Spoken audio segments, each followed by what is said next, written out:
President Trump is finally reining in Elon Musk after the unelected billionaire received a behind-the-scenes smackdown from cabinet members. Tensions flared at a closed-door meeting Thursday between Trump, Musk, and the cabinet. Two sources told NBC News Secretary of State Marco Rubio and Transportation Secretary Sean Duffy confronted Musk over the mass firings at their agencies.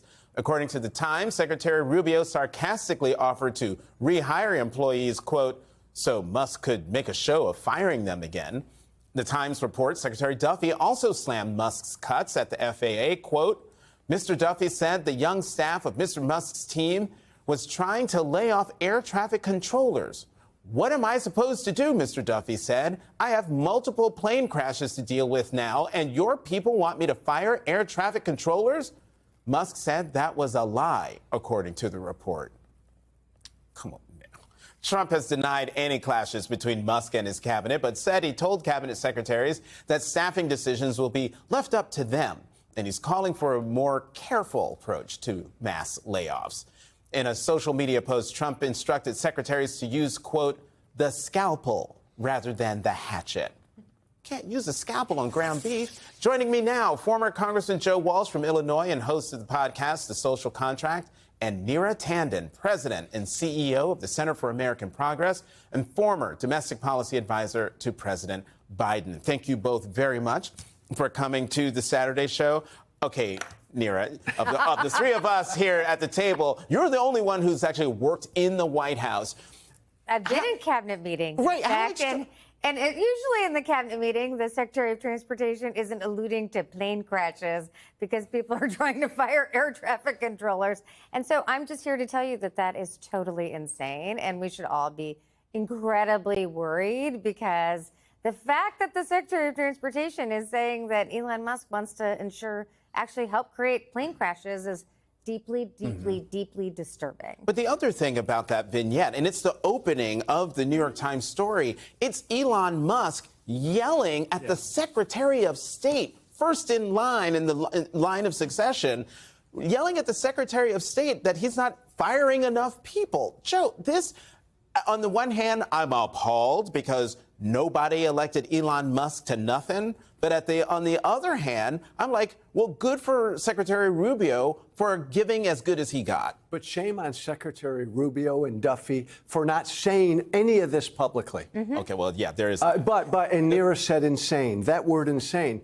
This is an insane way to run a government. And I think what you're feeling and hearing, and we're going to see more of this, Jonathan, is voters back home have had it up to here with this chaos and incompetence. Nobody seems to know what we're doing. Elon Musk, again, I'll say until I'm blue in the face, if we had a legislative branch, his butt would have been hauled in front of Congress a month ago under oath. What are you doing?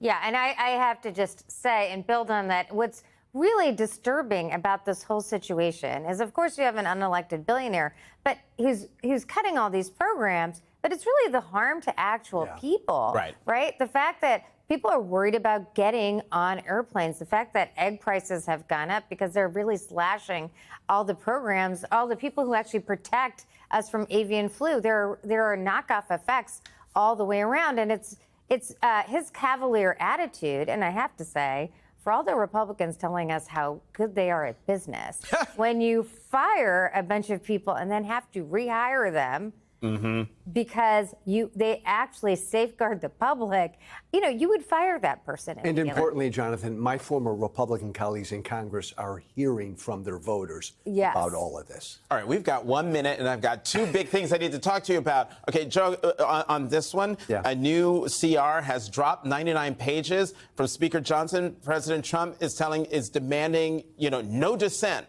Do you think Republicans will actually be able to pass it with their votes alone? I think they might, because, damn it, Democrats should not help them at all. And then, Neera, so you know how there's this whole thing about, anti-DEI, and they're doing word searches and taking down websites and stuff like that. There's a story about the fact that they took down pictures and stuff because of the word gay. In Enola Gay. Now, you can have your issues with what the Enola Gay did. It dropped the bomb on Hiroshima, and it ended World War II. But that's ridiculous. It's not. It's a joke, right? It's insane. It's a joke. The fact that they do a word search and it takes down the Enola Gay is so ridiculous and absurd. And the fact is that we are being run by children. I mean, that is what is happening here. The people in power are people who play act. And what's really concerning is seems like it's laughable and ridiculous, but the Department of Defense has an important job. It's keeping us all safe. And if they're that bad at this stupid stuff, imagine what's going on behind the scenes that we can't even see. That is what really scares me. Yeah. Great. And on that happy note, Neera Tanden, former Congressman Joe Walsh, thank you both very much for coming to the Saturday Show.